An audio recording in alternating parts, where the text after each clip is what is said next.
Jan here, back with another Q&A, and this one is from Susan Leamy, and she wants to know, I'm looking for more information on how to shop and fix meals using the suggested foods.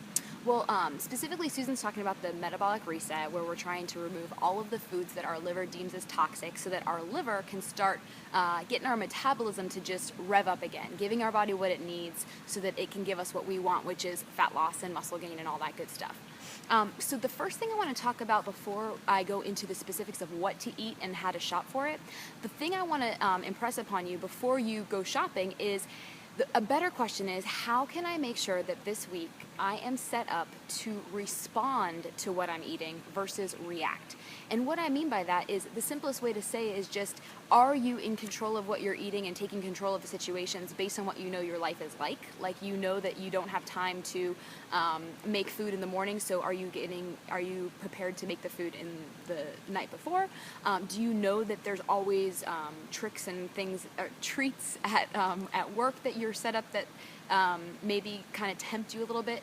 Are you making sure that you take your lunch? And are you just responding to your life in terms of food versus reacting? Because let's face it, if I want anything in life, there's going to be some form of output put into it, some form of work, energy, and just heart and soul put into it. So the first thing about food is, the first time that you're going through any big food change, it does have to be this kind of cognitive thought process where you do have to think about it and really be intentional about what you eat, but keeping in mind that we want to get it as thought-free and mind-free as possible in the future so that you don't always have to think about it. That's one of the biggest challenges I had with food, was even when I was eating healthy, I was still obsessing about what I was eating, and it was taking up my mind space and my head space a lot. So just keeping this in mind, that yes, at first it is a bit of a learning curve, figuring out how to eat, what gets you full, what keeps you satisfied, that kind of thing. But after a while, you really will tune into your body and get it, and you won't have to consciously think about it that much. So I just wanted to lay that down for you at first. So that being said, my suggestion is I would keep it as simple as possible. Well, actually, let me back up. The first thing I would say is, look at it instead of what can I eat so that I can stick to my diet, or what can I eat so that I can just lose weight. Think of it of, how can I eat what I am being recommended to eat, but still really enjoy what I'm eating? How can I make myself want to eat it, so that you're not on this diet thought process, you're just on this, I'm taking a new look and a new perspective of food. So keeping in mind as you're going, what foods and what concoctions sound good to you? To me, I know that I like, for example, if I'm going to have a salad, I know it needs to be a hearty salad, because if not, if I just have some lettuce and some vegetables, I'm going to be hungry really quickly thereafter. And so I know that if I'm going to have a salad for my main meal, it's got to be hearty. I know that post-workout, there's, for a number of reasons beyond the scope of this video, it's a good idea to have some of those more complex carbs after your workout. But I also know that I'm just hungrier after my workout, and so maybe my bigger, heavier carby meals will be afterwards. But don't worry about, carbs and fat grams and stuff like that.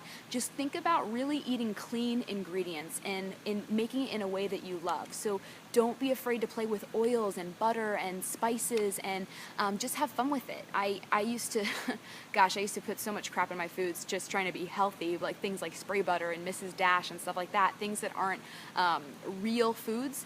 And now if I did ever use oil or butter, I'd like measure out a teaspoon and use a very little amount, and it was like barely anything in there that was detectable by my taste buds.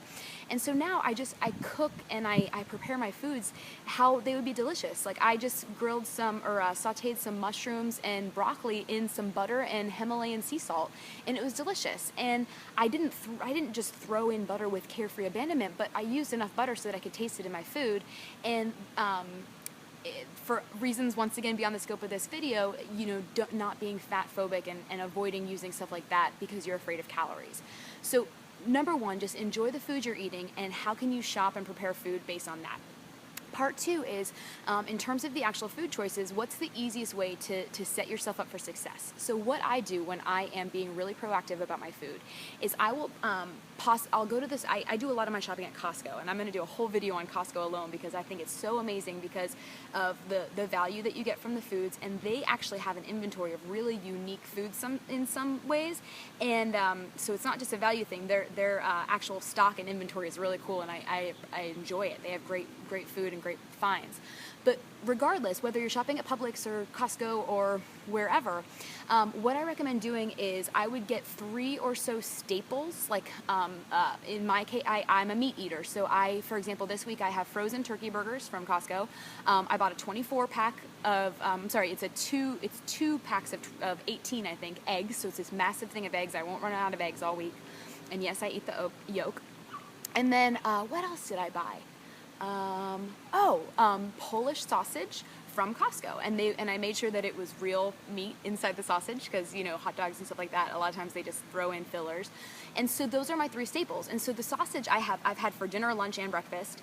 The turkey burgers I've had, well, I'm one of those people that eats breakfast for dinner and dinner for breakfast, but I have the turkey burgers, throw them in at any time as well. And eggs, I have so many different concoctions I can make out of eggs.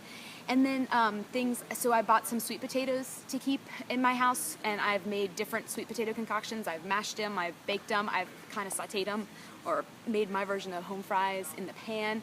And then I buy a bunch of veggies, and so I buy my staples, which are my meats or my main, protein serving for each meal. And then I buy some sort of grain, so I keep Ezekiel bread in my freezer for a toast type of food choice. I've got the sweet potatoes, and then I stock up on different kinds of beans, because I know that it's a quick go-to, that if I don't have time to make a baked potato or something like that, I have beans are my go-to grainy choice. And then I buy a bunch of vegetables, and frozen and fresh. And I buy different types of, seasonings and salts and butters and stuff like that. And I just play around, and I enjoy the crap out of my food. I keep around, lately I've been keeping those little slices. They're made by Dole, and they're a banana, or maybe it's a half a banana, but it's little slivers, and it's covered in dark chocolate, and there's, I think, 4 in a pack, and it's just 100 something calories, and it's just something that if I really want something, I have it. And then I keep carrot juice in my fridge for the mornings that I don't feel like having breakfast. And contrary to what you believe, breakfast, in ways, it is the most important meal of the day, depending on what you eat, but it's also not a deal breaker for your goals and nutrition if you don't eat breakfast at all. So there's something called intermittent fasting, which I'll touch on in another video.